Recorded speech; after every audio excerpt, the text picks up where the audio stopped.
Hi, I'm Alex and welcome back to Dreams of Green. So here we are in Kyogle, northern New South Wales, Australia, and it is a magnificent spring morning.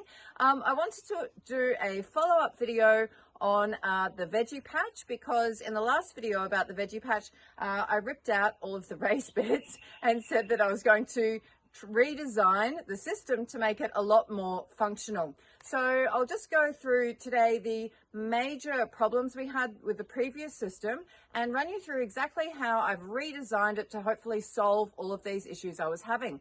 So the first issue, which was the major issue, was watering. So we're on tank water here, and these raised beds, what was happening was we'd have these extreme temperatures and basically my compost was kind of cooking in these raised beds and turning to almost like a dust and the soil was going hydrophobic and repelling the water. And this meant that the veggies really struggled and I was having to keep up the water pretty much every day. So I'll take you through the solution for that one. The other thing was this structure was in the paddock. So this is what we had our chickens in, and we'd move it every month or so just to put them onto fresh grass. The problem being in the paddock was that it was very exposed in terms of with sun and wind and also cold. And we still had to let them free range for some fresh greens, usually in the afternoons, and just be able to have a proper run around. Problem is we have wedge-tailed eagles because there's just no tree cover down there. And sadly we lost a couple of chickens to wedge-tailed eagles. So that was one of the reasons that we brought the structure up here. The other thing I was having problems with was kind of keeping up with compost. It was quite kind of labor intensive making the compost all the time, and we had all this beautiful chicken manure in the paddock, and it wasn't getting used in the veggie patch. So by bringing them up here, that's another thing that I'll show you how that has solved another problem we were having. Also, one of the issues we were having is shade for the chickens. So this shade cloth here basically is all we had in the paddock. But those really hot days, there's nothing like tree cover and surrounding the chickens with some sort of greenery, if you like. It just has a much better cooling effect than just the pure shade cloth itself. So one of the things we're doing is this chicken wire we're going to use as a trellis. So there'll be all sorts of veggies growing up the trellis, and some of them will be poking through, and that provides a regular source of greens for the chickens as well. Now it's another dual function, this shade cloth, because when we have rain, it's a really tight knit fabric. So what happens is we get the heavy rain and it helps keep the chickens dry and the water sheets off the sides. So by running these no-dig beds either side, not only are the no-dig beds retaining a lot more moisture than the metal raised beds, but also the water sheets off the shade cloth and ends up straight in the veggie patch where it's needed most. So it should be hopefully a more or less self-watering and self-fertilizing system, as well as providing huge benefits to the chickens. So what I'll do is I'll run you through the step-by-step process of how I've created these no-dig garden beds.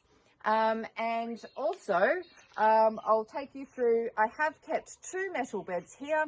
And the reason being is this is the overflow area kind of for our tanks. So when we get heavy downpours and the tanks are overflowing, this area tends to flood and the water will sit here for sometimes a day or 2.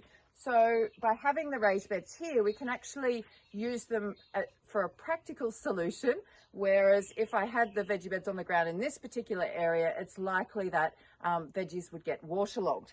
So to mitigate the issue with the shade, what we're going to do is we've got 2 wind-tolerant banana varieties.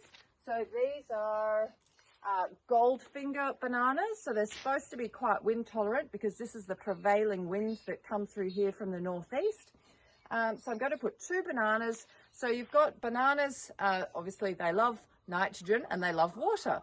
So they're in a spot where they will get a lot of fertilizer from the runoff from the veggie beds, as well as when we get those overflows, plenty of water when we've got those heavy rains as well. So they will help shade the raised beds and also provide much needed shade to the front of this chicken enclosure as well. So now I'll take you through the no-dig process. So this is our no-dig garden bed system, and to be honest, this for me is one of the easiest ways to set up a garden bed. So all we did is, you can see here, we've just first of all put down a thick layer of cardboard, and you don't need any topsoil at all. So this can be done straight over the top of lawn, and in this case we have no topsoil because this is the cut where they've put the house in the garage. Then the next step is, we had a wood pile out the back. So I just used all that old rotting wood, all old sticks, just put a layer of that in the base of this on top of the cardboard. And then I just started shoveling all of that chicken manure enriched soil from the chicken coop. I just started shoveling that on top of all the sticks until I had a nice kind of covered layer.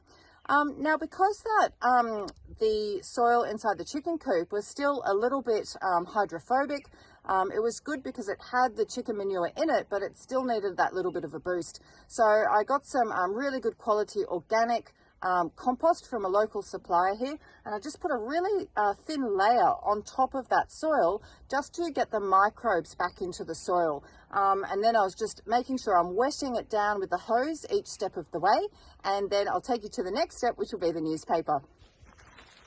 So here I've got a pile of newspapers. Now, one of the things I wanted to point out is, I know newspapers getting harder and harder to come by. I much prefer using newspaper on top of the soil. The reason being, I've tried it with the cardboard. I love the cardboard directly on the ground. If I've put cardboard on the top, what happens is sometimes it can dry out. Then when it rains, all of your water tends to just sheet off the cardboard and not get to the soil where it's needed most. Whereas the newspaper seems to be able to absorb the moisture much better. So that's why I use the newspaper instead of the cardboard.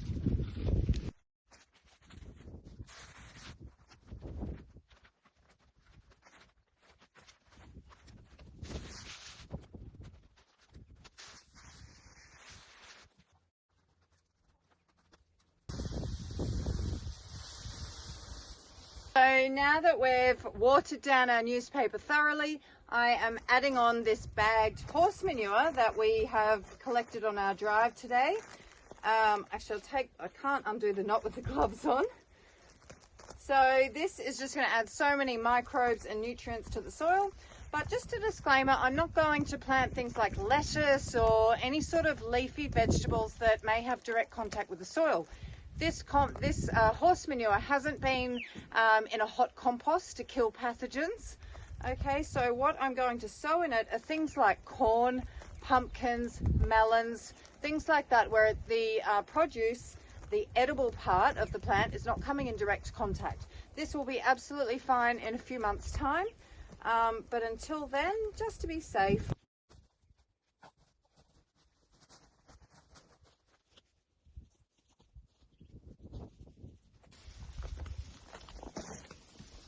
I wanted to also talk about one of the cheapest ways of getting organic seed is to actually find things at your local health food store. So some of the seeds I've got here, I have buckwheat, which is a fantastic cover crop. I have mung beans, I have chickpeas, soybeans, and of course they're organic because they're from an organic health food store. I've got sesame, and I've got some spelt as well. So I'll sprinkle some of those, put the light scattering of straw, again just water in, and then what I'm going to do is basically just leave it, not water after that, and see what naturally thrives. So some of the other seeds I've got here as well. This is some sunflower seed that I saved from last year. So you can see the head of the sunflower. In here are all the individual seeds, so I'll put some of those in. The reason I want that in as well, it's great chicken feed. Anytime we buy chicken feed, the first things the chickens go for are the sunflower seeds. So if I can grow these, that's again free chicken feed, which is always a great thing. And the chickens love corn as well. So this is all a big bag of corn. And then I've got things like Again, as you know from my other videos, I love going to the markets, getting local produce and saving the seeds. So I've got all sorts of watermelon seeds, rock melon, honeydew melon seeds as well, and things like pumpkins and things like that. This is chia seed from a friend's garden as well, so I'm going to scatter some chia seed. It's another one that is great for the chickens, and it gets quite tall. So again, not only are you getting produce for yourself, but it's shading the chickens and providing an alternate form of nutrient for the chickens as well. And again, I want these long beds to be quite wild and really low maintenance. So whatever's tough, whatever wants to thrive, that can come up. My more ordered beds inside the polytunnels, where I've still got the raised beds, that's where I can have you know, plant labels and specific varieties of things. But this area, I'm happy for it to do what it wants to do. When you're doing the light scatter mulch, just make sure it's not too thick, otherwise it's going to stop the seeds from germinating and they won't be able to get through the layer of mulch.